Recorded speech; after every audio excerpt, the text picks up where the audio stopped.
श्री स्वामी समर्थ. नमस्कार मित्रांनो, आपलं माझ्या यूट्यूब चॅनलमध्ये मनापासून हार्दिक स्वागत आहे. मित्रांनो, आज पुन्हा एकदा आम्ही तुमच्यासाठी एक खूप छान अशी ज्ञानवर्धक कथा घेऊन आलो आहोत. मित्रांनो, आजची ही कथा प्रेरणादायक आणि ज्ञानवर्धक आहे. म्हणूनच माझी तुम्हा सर्वांना विनंती आहे की तुम्ही सर्वांनी ही कथा पूर्णपणे ऐका. मित्रांनो, जी स्त्री हे 4 काम तिच्या नवऱ्यापासून लपून छपून करते, अशी स्त्री 100% चरित्रहीन स्त्री असते. मित्रांनो, आज या कथेमध्ये मी तुम्हाला एका स्त्रीच्या चरित्राबद्दल सांगणार आहे. जी स्त्री हे 4 काम नवऱ्यापासून लपून छपून करते, त्या स्त्रीचे चारित्र्य कसे असते आणि असे हे 4 काम कोणते आहेत.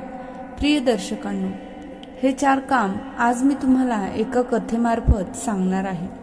म्हणूनच तुम्ही ही कथा पूर्णपणे ऐका. त्याचबरोबर जर तुम्ही चॅनलवर नवीन असाल तर सबस्क्राईब करायला विसरू नका. मित्रांनो, कमेंटमध्ये ओम नमो नारायण टाईप करून या सर्व सृष्टीचा पालन करता भगवान महाविष्णू यांना नमस्कार करून आपण आपल्या कथेला सुरुवात करूया. मित्रांनो, एका वेळेची गोष्ट आहे. एका नगरामध्ये एक लोहार राहत असे. लोहाराकडे धनसंपत्तीची कोणत्याही प्रकारची कमी नव्हती. त्याला एक पुत्री होती. त्याला पुत्र नव्हता. एकुलती एक मुलगी असल्यामुळे लोहार त्याच्या मुलीवर खूप जास्त प्रेम करायचा.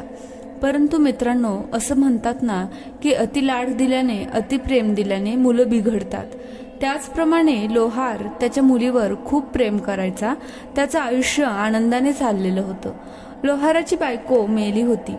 त्याच्या घरात फक्त लोहार आणि त्याची मुलगी होती. अशा प्रकारे हळूहळू लोहाराची मुलगी मोठी झाली आणि आता ती 18 वर्षाची झाली होती. मुलगी 18 वर्षाची झाली आहे म्हणून तिचे लग्न त्यांच्या जातीतील एका लोहाराच्या मुलासोबत करतो. लोहार त्याच्या मुलीचे लग्न मोठ्या धूमधडाक्यात करतो. लग्न झाल्यानंतर वडील एकटेच पडतील म्हणून लग्न झाल्यानंतर सुद्धा काही दिवस लोहाराची मुलगी लोहाराच्याच घरी राहत असते. मित्रांनो, लोहाराची मुलगी जेव्हा लोहाराच्या घरी राहत असते तेव्हा लोहाराच्या घराच्या समोर एका ब्राह्मणाचे घर असते. त्या ब्राह्मणाच्या मुलासोबत लोहाराची मुलगी मैत्री करते आणि काहीच दिवसात त्या दोघांची मैत्री प्रेमामध्ये बदलते. लोहाराच्या मुलीचं लग्न झालेलं असूनही ती एका ब्राह्मणाच्या मुलाच्या प्रेमात पडलेली असते. जेव्हा ही गोष्ट लोहाराला समजते तेव्हा लोहाराला खूप चिंता वाटू लागते. तो विचार करू लागतो, माझ्याच लाडाप्रेमामुळे माझी मुलगी आज बिघडली आहे. तिने तिच्या मर्यादा तोडल्या आहेत. त्यानंतर लोहार विचार करतो की मी लवकरच माझ्या जावयाला बोलवतो आणि मुलीला घेऊन जायला सांगतो. त्यामुळे माझ्या डोक्यावर जो काही ओझा आहे ते लवकरच कमी होईल. त्यानंतर मित्रांनो, लोहार सर्वप्रथम त्याच्या मुलीला त्या ब्राह्मणाच्या मुलाला भेटायला जाण्यापासून थांबवतो आणि दुसऱ्याच दिवशी तो त्याच्या जावयाला घरी बोलावतो. मित्रांनो, जावई लोहाराच्या घरी येतो तेव्हा लोहार जावयाचा खूप चांगल्या प्रकारे मान सन्मान करतो. मित्रांनो, त्यानंतर जशी रात्र होते तेव्हा लोहार त्याच्या जावयाला घराच्या हॉलमध्येच मुख्य द्वाराजवळ झोपण्यास सांगतो. आणि जेव्हा रात्र होते, रात्रीचे 2 वाजलेले असतात तेव्हा लोहाराची मुलगी गुपचूप घरातून बाहेर निघत असते. ती तिच्या प्रियकराला म्हणजेच ब्राह्मणाच्या मुलाला भेटण्यासाठी जात असते. परंतु घराच्या मुख्य द्वाराजवळ तिचा नवरा झोपलेला असल्या कारणाने त्याला त्याची बायको रात्री बाहेर जाताना दिसते. तेव्हा त्याला समजतं की त्याच्या बायकोमध्ये काही ना काहीतरी दोष नक्कीच आहे, काहीतरी गडबड नक्कीच आहे.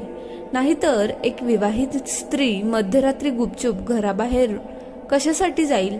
मित्रांनो, त्या दिवशी लोहाराचा जावई सर्व काही पाहून, सर्व काही समजून सुद्धा काहीच बोलत नाही. तो चूप राहतो. परंतु दुसरा दिवस येतो आणि दुसऱ्या दिवसाची रात्र होते. तेव्हा तो जावई विचार करतो की आज तर मी माझ्या बायकोला रंगेहात नक्कीच पकडेल. मी बघेन की ही नक्की कुठे जात असते. एवढ्या मध्यरात्री बाहेर जाऊन ही नक्की काय करत असते, कोणाला भेटत असते. मित्रांनो, त्या रात्री लोहाराचा जावाई झोपत नाही, फक्त झोपण्याचे नाटक करतो आणि जशी मध्यरात्र होते, रात्रीचे 2 वाजतात, तेव्हा लोहाराची मुलगी घराचा दरवाजा उघडून बाहेर जात असते. लोहाराचा जावाई सुद्धा तिचा पाठलाग करतो आणि जेव्हा जावाई पाहतो की त्याची बायको शेजारीच घर असलेल्या एका ब्राह्मणाच्या मुलाला भेटायला जात आहे. मित्रांनो, त्या दिवशी लोहाराचा जावाई त्याच्या बायकोला त्या ब्राह्मणाच्या मुलाला भेटताना पाहतो, परंतु तेव्हा काहीच बोलत नाही. तो तिथून माघारी फिरतो आणि येऊन त्याच्या जागेवर गपचूप झोपतो. दुसऱ्या दिवशी लोहार त्याच्या मुलीची जावयासोबत पाठवणी करतो आणि अशा प्रकारे लोहाराचा जावाई त्याच्या बायकोला त्याच्या घरी घेऊन येतो. मित्रांनो, लोहाराचा जावाई त्याच्या बायकोला ती मध्यरात्री कोणाला भेटायला जाते याबद्दल काहीच बोलत नाही, कारण लोहाराचा जावाई लोहाराची खूप जास्त इज्जत करत असतो. तो त्याच्या सासऱ्याचा खूप जास्त आदर करत होता. मित्रांनो, लोहाराचा जावाई त्याच्या बायकोला जेव्हा घरी घेऊन येतो तेव्हा तो तिच्यासोबत थोडा चिडूनच बोलत असतो. तो आतून खूप जास्त दुःखी झालेला असतो. त्यानंतर मित्रांनो, लोहाराचा जावाई विचार करू लागतो की मी अशा प्रकारच्या स्त्रीसोबत पूर्ण आयुष्य तर घालवू शकत नाही, त्यामुळे मी तिच्या काही परीक्षा घेतो. तेव्हा प्रिय दर्शकांनो, लोहाराचा जावाई दुसऱ्याच दिवशी घरातून बाहेर पडतो. बाहेर जाऊन तो फाटके कपडे घालतो, चेहऱ्याला काळा रंग लावतो आणि अशा प्रकारे तो स्वतःचा वेश पूर्णपणे बदलतो आणि तो एका भिकाऱ्याचा रूप धारण करतो आणि स्वतःच्याच घरी येऊन जोरजोरात हाका मारू लागतो. तेव्हा त्याची बायको घरातून बाहेर येते आणि ती विचारू लागते, तुला काय पाहिजे? तेव्हा तो त्याच्या बायकोला म्हणतो, मला धन किंवा अन्न काहीच नको, मला तर फक्त तुझ्या गळ्यात जो हार आहे तो हार पाहिजे.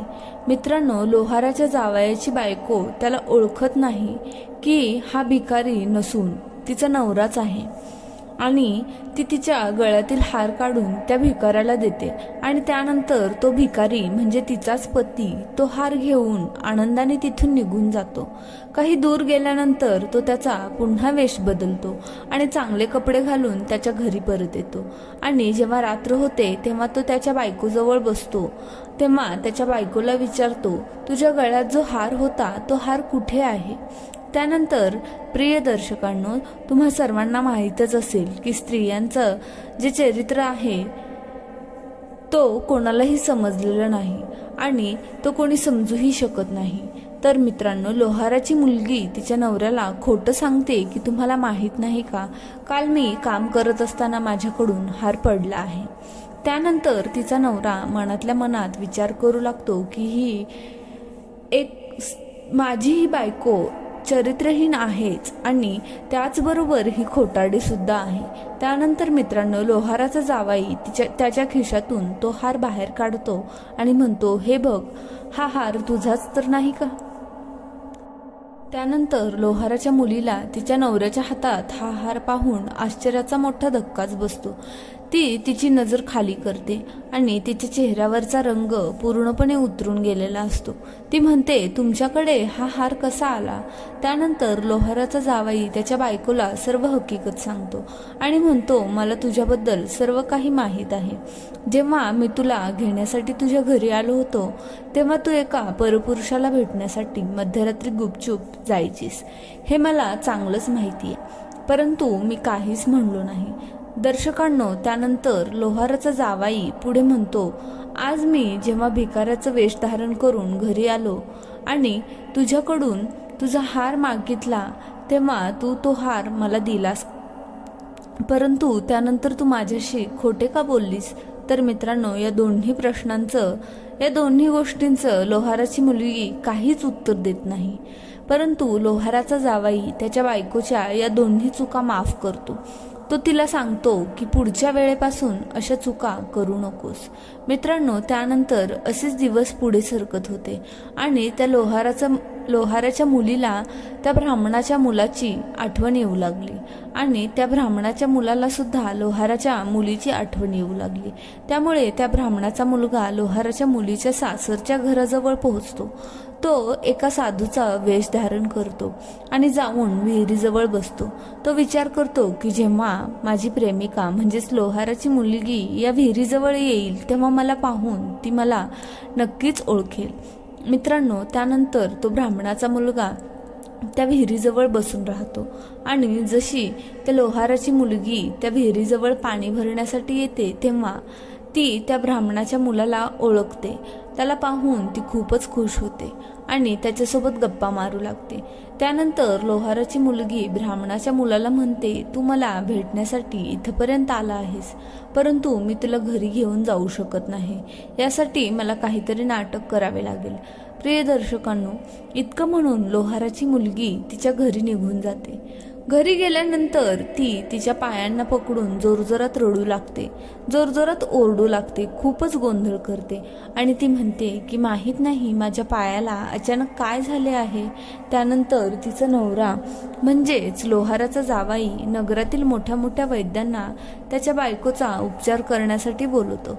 परंतु अनेक वैद्यांनी उपचार करूनही त्याच्या बायकोमध्ये कोणत्याही प्रकारची सुधारणा होत नाही आणि होणारही कशी, कारण त्या लोहाराच्या जावयाची बायको पाय दुखत असल्याचं नाटक करत होती.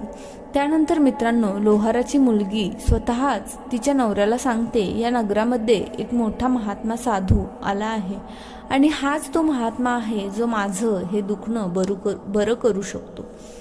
जर त्याला बोलावलं तर कदाचित मी बरी होऊ शकते. मित्रांनो, त्यानंतर लोहाराचा जावाई त्या साधूला बोलावण्यासाठी जातो. लोहाराचा जावाई त्या साधूला म्हणजेच ब्राह्मणाच्या मुलाला जो वेषांतर करून आलेला असतो त्याला घरी घेऊन येतो. घरी घेऊन आल्यानंतर ब्राह्मणाचा मुलगा लोहाराच्या मुलीच्या पायाकडे पाहतो आणि खोटे काही मंत्र म्हणतो. तेव्हा लोहाराच्या मुलीचा पाय हळूहळू ठीक व्हायला लागतो, तिला आराम मिळू लागतो आणि त्यानंतर ती तिच्या नवऱ्यासमोर त्या साधूची, त्या ब्राह्मणाची खूपच जास्त स्तुती करते, तारीफ करू लागते. त्यानंतर मित्रांनो, तो साधू म्हणजेच तो ब्राह्मणाचा मुलगा रात्री त्या लोहाराच्या जावयाच्याच घरी थांबतो आणि जशी मध्यरात्र होते तेव्हा ज्या रूममध्ये ब्राह्मणाचा मुलगा झोपलेला असतो तिथे त्या लोहाराची मुलगी येते. मित्रांनो, जेव्हा ती लोहाराची मुलगी तिच्या नवऱ्याच्या रूममधून निघून त्या साधूच्या रूममध्ये येत असते तेव्हा लोहाराच्या जावयाला जाग येते आणि तो त्याच्या बायकोचा पाठलाग करत पोहोचतो जिथे तो ब्राह्मणाचा मुलगा वेषांतर करून साधूचं रूप धारण करून त्याच्याच घरामध्ये थांबलेला असतो. त्यानंतर मित्रांनो, लोहाराचा जावाई त्याच्या बायकोचा पाठलाग करत करत त्या रूमपर्यंत पोहोचतो आणि त्या दिवशी पुन्हा एकदा तो त्याच्या बायकोला ब्राह्मणाच्या मुलासोबत रंगेहात पकडतो. पुन्हा एकदा त्याच्या बायकोला ब्राह्मणाच्या मुलासोबत पाहून लोहाराच्या जावयाला खूप जास्तच दुःख होते. तो हे सर्व पाहून काहीच बोलत नाही. पुन्हा माघारी त्याच्या रूममध्ये जातो. लोहाराचा जावाई लोहाराची खूप जास्त इज्जत करत असल्यामुळे तो त्याच्या मुलीला घरी पाठवत नाही. तो लोहाराला सुद्धा काहीच सांगत नाही आणि त्याच रात्री कोणाला काहीही न बोलता तो जंगलात निघून जातो आणि पुन्हा परत कधीच येत नाही. दुसऱ्या दिवशी जेव्हा लोहाराच्या मुलीला ही गोष्ट समजते की तिचा नवरा तिला सोडून गेला आहे तेव्हा ती डोक्याला हात लावून रडत बसते. आता लोहाराच्या मुलीची जिम्मेदारी माझ्यावर येईल आणि मला हे नकोय हा विचार करून ब्राह्मणाचा मुलगा सुद्धा तिला सोडून तिथून निघून जातो. अशा प्रकारे लोहाराची मुलगी डोक्याला हात लावून रडत राहते. तिच्याकडे आता रडण्याशिवाय दुसरा कोणताही मार्ग उरलेला नव्हता. प्रिय दर्शकांनो, या कथेमधून 4 महत्त्वपूर्ण गोष्टी आपल्याला समजल्या असतील की हे 4 काम करणाऱ्या स्त्रिया चरित्रहीन असतात आणि आपण एखाद्या चरित्रहीन स्त्रीला तिच्या ह्या 4 कामांवरून ओळखू शकतो. नंबर 1, जी स्त्री विवाह झाल्यानंतर सुद्धा एखाद्या परपुरुषासोबत संबंध ठेवत असेल तर अशी स्त्री चरित्रहीन असते.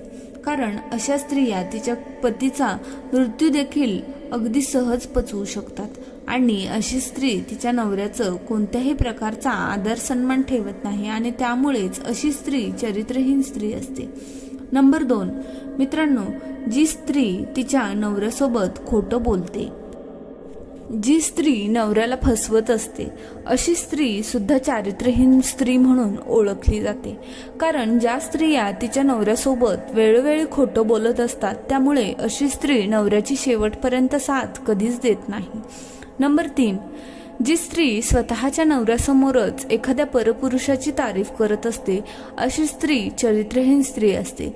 मित्रांनो, नंबर 4, जी स्त्री तिच्या नवऱ्याला नावाने हाक मारत असते किंवा नवऱ्याने सांगितलेलं कोणतंही काम जी स्त्री नाकारते, नवऱ्याचं काहीही ती ऐकत नाही, अशी स्त्री सुद्धा चारित्र्यहीन स्त्री असते. मित्रांनो, अशा प्रकारे हे 4 काम करणाऱ्या स्त्रिया चारित्र्यहीन स्त्रिया असतात. तर मित्रांनो, अशा आहे. तुम्हाला ही कथा आवडली असेल तर व्हिडिओला लाईक करा आणि चॅनलला सबस्क्राईब करायला विसरू नका. भेटूया पुढच्या अशाच एका माहितीपूर्ण व्हिडिओमध्ये एका नवीन चर्चेसह. तुम्हा सर्वांचे मनपूर्वक आभार. श्री स्वामी समर्थ. जय श्रीराम, जय श्री हनुमान, जय श्री कृष्ण, जय माता लक्ष्मी. धन्यवाद.